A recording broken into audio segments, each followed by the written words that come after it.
Arriba l'hora de donar pas a un col·laborador que sap que allò de que tot és cíclic no és un tòpic. Per això no s'espanta quan estos dies veu gent pel carrer amb torxes. Això sí, ve disposat a trencar altres tòpics. Benvingut, Frederic Aparici.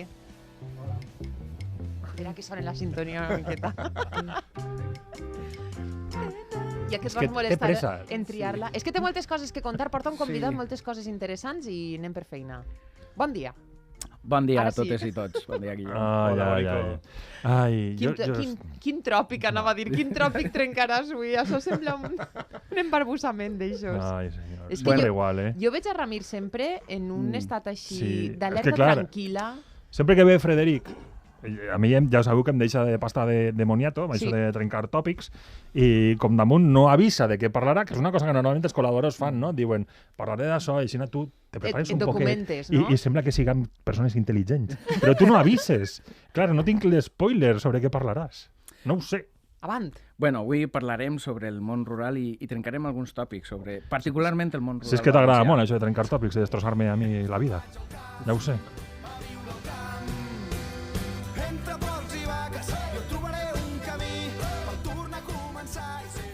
Mira, la típica cançó d'Urbanita, que no té ni idea del que és viure al camp. Bé, comencem. Frederic, compte amb els catarres que t'han fet. A veure, no, jo no tinc res contra els catarres, però clar, és que sempre ens trobem aquesta idealització del món rural, no? Com si fora tot, pues això, un lloc idíl·lic, fantàstic, desconnexió. Clar, la desconnexió és per al que viu a la ciutat, però per a la gent que viu allí, no. I, de fet, és una creació del segle XIX, no és cosa d'aquests dies. I fixeu-se, l'èxit de Blasco Ibáñez va ser precisament trencar aquest tòpic, trencar aquesta idealització de... Que vens a plagiar a Blasco Ibáñez, estàs dient-nos això? Home, tant com això tampoc no seré jo qui digui això. Però a Blasco Ibáñez el vas a tocar o el vas a deixar tranquil·let? No, jo el deixo tranquil. Ara m'està sorprenent, No, perquè jo esperava de tu, del teu esperit, que també trencares tòpics amb Blasco Ibáñez. No, és ell el que va ajudar-me. Ell m'ajuda a mi a trencar aquest món idíl·lic, aquesta concepció idíl·lica que es tenia del món rural al segle XIX. De fet, en època medieval això no passava. En època medieval la gent de la ciutat es mirava al camp amb cert rebuig. De fet, fixeu-se el que deia el franciscà Francesc Eiximenes, deia, i el llaurador és així brutal, que no sap fer ni entendre en ninguna cortesia, ni en ninguna civilitat, ni policia. I a més encara afegia, aquesta rusticitat los ensenya de vituperar a tothom que no els contenta i d'avalotar tothom qui els faça so que no els plàcia. Vull dir... Va deixar bonicos. Este no sabia parlar. Mira, molt que dia, però no sabia parlar de la gent del camp. No, però vull dir, tot i que no ho entengues, es desprèn un cert odi, no? Vull dir, per què aquest rebuig cap a la gent del camp? Per què? Pues mira, escoltem això. ¿De dónde viene ese olor pestilente? Uy. Cielos, muchachos. ¿Cómo lo podéis aguantar? Ni siquiera se va apretándose la nariz. ¿Será un cerdo muerto o una cabra en descomposición? Això és fem, no? Solo puede ser una cosa. Un campesino. M'encanta. Ostres! M'encanta. Vull dir, vos he colat un trosset de Coraza Negra, que és la meva pel·lícula preferida. Sí? La teva pel·lícula preferida, aixina. Pues una declaració d'intencions ja. Bueno, Coraza Negra. Coraza Negra, Toni Curtis. Toni Curtis i Janet Leigh. Toni Curtis. Toni amb la O oberta. Toni de tota la vida. Ell m'abuela li diu així, no? Toni Curtis. Sí, no, vull dir, és que està molt bé perquè fixeu-se que fins i tot a la València del segle XV es prohibien llançar els animals morts a les sèquies, no? Que recorrien la ciutat. Vull dir, per què? Perquè la gent tirava els animals morts, tirava el fem a la sèquia directament per a que farà un poquet de neteja, no? Ara, ja teníem les sèquies per dins de la ciutat de València. Sí, és que és això, és que les sèquies recorrien la trama urbana de la ciutat medieval i, no sé, podríem dir que era una mena de claveram o això. Mira, que avançats. Sí, i de fet, fixa't que no passava només a València, sinó també a Gandia. Gandia? A dir Gandia. Oye, Frederic, ja està bé. Faig el son. A veure si pots fer la pròxima secció, quan sigui això, sense anomenar Gandia. Això és molt complicat. Ja ho sé, ja ho veig. Però, a veure, és que fixa, per exemple, en Gandia les sèquies travessen la ciutat i per a col·locar les canonades del clavegueram en el segle XX aprofitarem la canal de la sèquia. Això no ho sabia jo de Gandia, mira que sé coses, però seria com la Roma i la cloaca màxima. Atenció, el que acaba de fer Susa. Home! A veure, acabes de comparar Gandia amb Roma. Però jo, basant-me amb els arguments que està posant damunt la taula l'expert Frederic Parisi, per favor. Mira, vaig a canviar de tema. Faré una pregunta a Frederic i així deixem això. Frederic, les sèquies són romanes? Han fet moltes coses per nosaltres. Recorda la pel·lícula. Sí.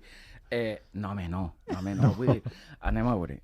Els romans van fer moltes coses, però no tantes coses com pensem. De fet, les sèquies no tenen 2.000 anys d'història. Fixa't el que canta Dani Miquel.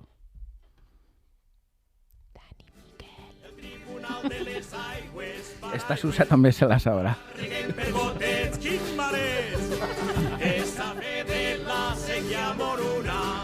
Exacte. Què s'ha fet de la sèquia moruna? Exacte, la sèquia. Clar. La carxofa, alqueria, totes aquestes parauletes són de l'àrab, no? Efectivament, les sèquies i, en definitiva, tot el regadiu valencià són d'època islàmica i, sobretot, amb afegits, transformacions posteriors. Hem pogut establir dates aproximades de la seva construcció i en aquells casos, quan hem pogut fer-ho, doncs això, constatar que són d'època posterior a Jaume I per la toponímia, no? Penseu, per exemple, a Peníscola, vull dir, per no citar sempre Gandia, però Peníscola... Molt bé. Sí, m'agrada. Peníscola, per favor, visiteu-la en Nadal, perquè això és preciós, en Nadal. I damunt no n'hi haurà gent, no? No, que va. Bueno, pues a Peníscola tenen la coneguda sèquia templera, que va ser construïda pels templers. Vull dir, algú pot anar allí amb un detector de metalls i veure si n'hi ha tresors i coses amagades. Molt bé. Ja segur que els templers ho envolten tot d'una màgia singular. Una altra pregunta, arran de l'anterior. El Tribunal de les Aigües no el portaven els romans? No. Mira, que us ho de bona veritat. Ai, això de bona veritat ho diu ma mare. Tu pots desprestigiar els romans i no sé per què. Tens arreletes d'oliva, tu, de bona veritat. No, però... Ai, va, que després ho parlem. No, però, escolta, mira, lo del Tribunal de les Àuies, és que anava a contestar, Susan me n'ha anat. El Tribunal de les Àuies forma part del regadiu valencià, però per a explicar-ho millor, m'he portat un bon amic, un compare meu, company d'aventures, i que ens podrà dir qui foren realment els constructors de l'Horta de València, el doctor Ferran Esquilache, per favor, el presente així. Bon dia. Ai, aplaudim. Bon dia. Bon dia i bona hora. A mi em sembla molt fort, com si tu no ja fores prou per a destrossar-me la vida, que damunt te portes amics. Sí, no. Saps? No, això ja em sembla molt greu. Entre tots podem. Mira, damunt s'apunta a la faena. Vinga, Ferran, a veure, Planet, qui foren els constructors de l'Horta de València i per què el Tribunal de les Àuies no té 2.000 anys d'història? Mare de Déu. Quantes hores dieu que tenim? 5 minuts. Que podem omplir hores. Bueno, abans, primer de res, per a que no ens acusen de romanòfobs, val? Els romans sí que regaven, això vull deixar-ho clar. Gràcies. El que passa és que els seus regadius no han arribat avui en dia. Les hortes que avui tenim avui en dia no són les que utilitzen els romans, perquè n'hi ha un moment entre el segle III fins al segle VIII en què n'hi ha molt poca població i tot això desapareix. I són els musulmans, quan arriben al segle VIII, els que construeixen les sèquies i les hortes que ens han arribat avui en dia. Clar, però diguem veuràs musulmans... tu com que regaven en degoteig i pensen que estem inventant ara la roda. Això és massa modern, perquè, de fet, estan destrossant els sistemes hidràulics històrics per culpa del degoteig. Tens raó. També ho diu Dani Miquel. També. Però, bueno, el que deia, arriben els musulmans i fan les primeres sèquies, però qui són els musulmans? Ja pensem en àrabs. Però no, els que venen així no són els àrabs, que tampoc eren tants, els que venien de la península ibèrica. Eren els berbers, els amazics, les tribus berbers. I la prova la tenim també en la toponímia. Segur que tots heu sentit parlar de la sèquia de Favara. Clar. La sèquia de Favara. Pues això ve de la confederació tribal dels Hawara, que existia en el que avui és Líbia, i quan arriben en el segle VIII en l'exèrcit conqueridor, pues s'instal·len ahí i construeixen aquesta primera sèquia. I de fet, què se rega amb la sèquia de Favara? El primer que es rega, Malilla. El barri que tots coneixen de Malilla. Pues Malilla... El barri que tota la gent de València i voltants coneix, perquè jo... Tots estic parlant, però no poca gent ha anat. Però bueno, Malilla ve de la tribu dels Malila, que és una tribu que pertany a la Confederació Hawara, que se rega a mitja sèquia. Car de gallina, Estic descobrint la nostra història. I això és l'origen de l'Horta de València, en el segle VIII o el segle IX aproximadament, no està segur en la data, però sobre aquesta època dels primers segles, els tribus berbers fan aquestes sèquies. Després, amb el temps, tot això va evolucionant, se van fent més sèquies, l'horta va creixent, i quan ha arribat Jaume I sí que n'hi ha una gran transformació perquè n'hi ha una enorme ampliació. L'horta que coneixem avui en dia se fa després d'arribar de Jaume I, en l'època del repartiment, del llibre del repartiment, que tot el món estic parlant del llibre del repartiment, tampoc esperar tant, però tot el món estic parlant del llibre del repartiment, i ahí és quan se amplia eixa horta que havien construït les tribus per a cada alqueria, tenia el suc roset, doncs ells les amplien i fan eixa horta extensa que avui coneixem. I només fan l'horta de València? Home, no, fan moltes hortes, entre elles la de Gandia. Ah, molt bé. I la d'Oriola, que també vull que esmentar-la. Val, però, i, per exemple, has esmentat la toponímia, n'hi ha altres exemples topònims de transformació d'assentaments d'estos berbers? Home, sí, qualsevol poble que comença per Beni... Beniflà, per exemple? Per exemple. Benipescar, Beniopa... Ahí tenim un problema perquè tu ja saps... El que passa és que no tenim temps, però, per exemple, el sistema de regadiu de sèquies de l'Horta de València sí que està protegit, és patrimoni reconegut per la FAO i no sé què, i, per exemple, a la Safor se l'estan carregant. I s'està lluitant moltíssim, per exemple, des de Potries, en ve a mirar al cap, i no hi ha manera d'aconseguir-ho. És que Potries és la molleta de l'os, no? Vull dir, de la horta de Gandia, perquè és allà on se reparteix tot, i en seguida va als distints pobles, i és un element molt singular perquè el que no tenen a València és una arquitectura de l'àvia, no? Vull dir, la casa fosca, la casa clara, que ha perviscut més de 500 anys. Bueno, sí que n'hi ha, el que passa que no li han donat publicitat. I una cosa, Ferran, ha parlat Frederic del Tribunal de les Aigües. Jo tenia entès que eren musulmans que no s'hi saben entrar dins de la catedral, que van reconstruir. Això és real? No és real? Desmuntem bueno, trenquem este tòpic. Saps què passa? Jo és que visc a València i no vull que m'expulsen a pedrades. Igual ja seguir vivint així. A veure... Ara producció et paga una operació per a que et canvien la cara o alguna cosa d'aquestes. A veure, això és un gran tòpic i molt assentat, que és d'origen musulmà. Sí que n'hi ha una tradició que ve d'època musulmana, però n'hi ha coses. Això de ser a la porta de la catedral, per exemple, sí que té sentit que inicialment en època musulmana fora ahir i ha seguit continuant. Però el que no existia en època musulmana és un tribunal com el que avui l'entenem comú, en què estan els 8 sequiers, els 8 síndics. Això no existia, això és molt modern, en realitat.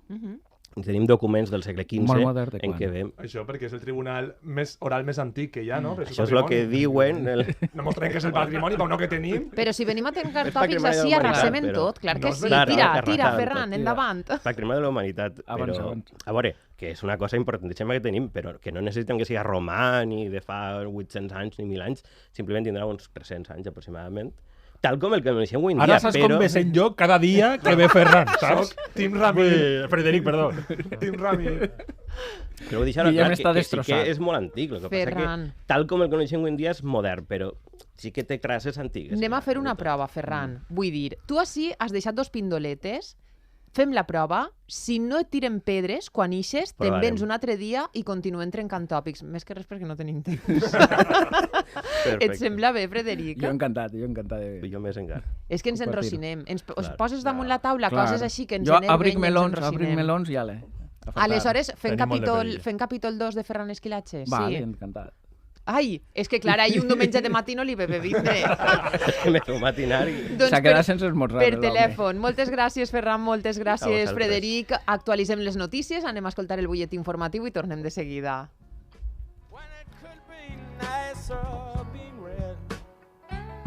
Yellow or gold.